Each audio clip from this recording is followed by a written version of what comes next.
Good afternoon, my name is Specialist Carmona, and today we'll be discussing the foundations of Army leadership. This presentation is unclassified, alright? So some conditions are that we're in a well-lit classroom environment, alright? Some risks are that they're low, but be aware of any tripping or falling hazard.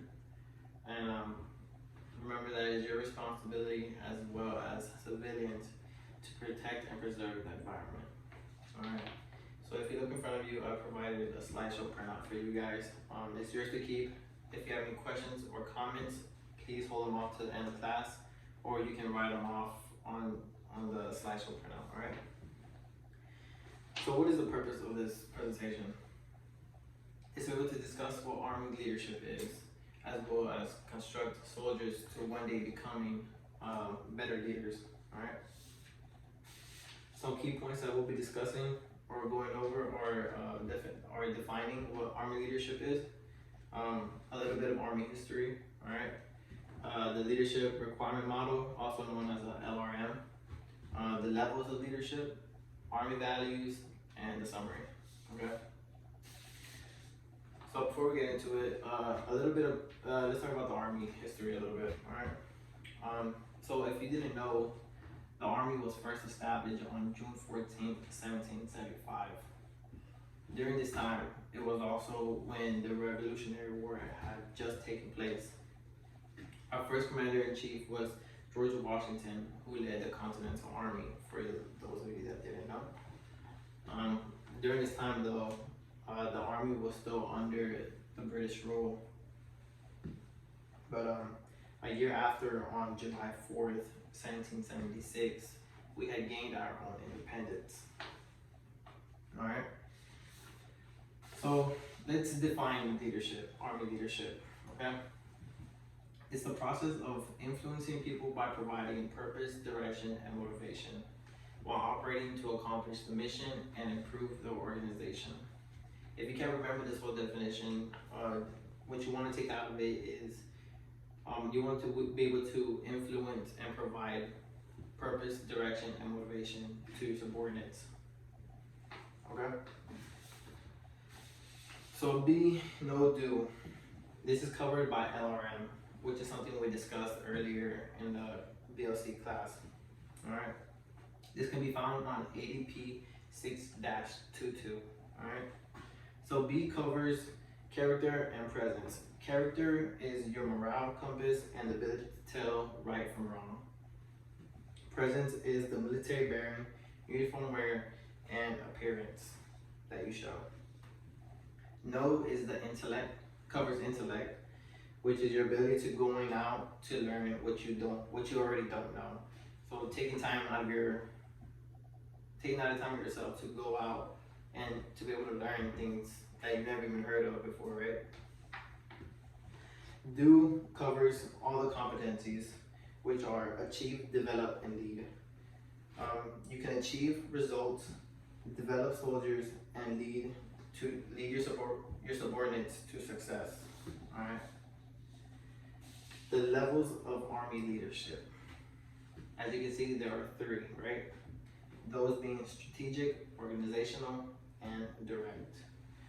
We're gonna start off with strategic, which includes military and Army civilian leadership, that major command of the Department of Defense. Organizational is leaders that lead and influence several hundred to several thousand people. Direct is face-to-face, which is the first line of leadership, which takes place in an organization where subordinates are used to seeing each other all the time, right?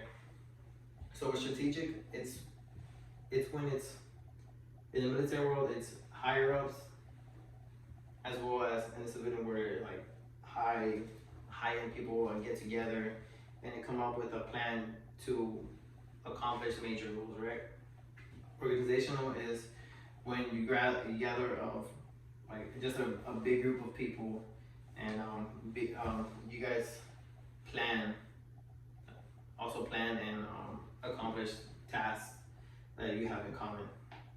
Direct is face to face, so like your team leader or your squad leader You can go through your chain of command, obviously, but you go to them for any tasks that you have, that or any not tasks, but like questions that you may have, right?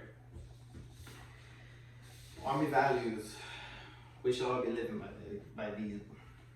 It's something that we're taught in basic training.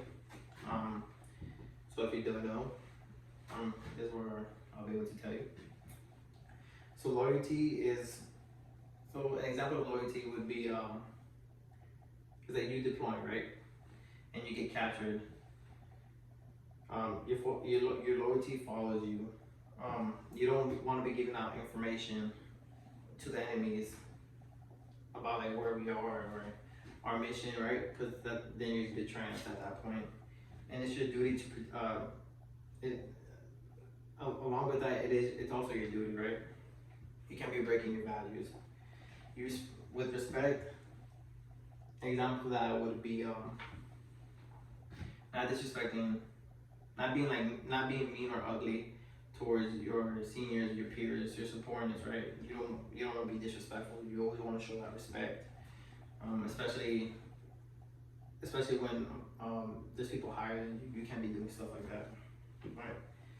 Selfish service is when you serve like a greater cause, and when you want to do good and be that better change, right? Honor is just protecting your country and doing the right thing. I can't really give a good example of that. Integrity is doing what's right even when no one is looking.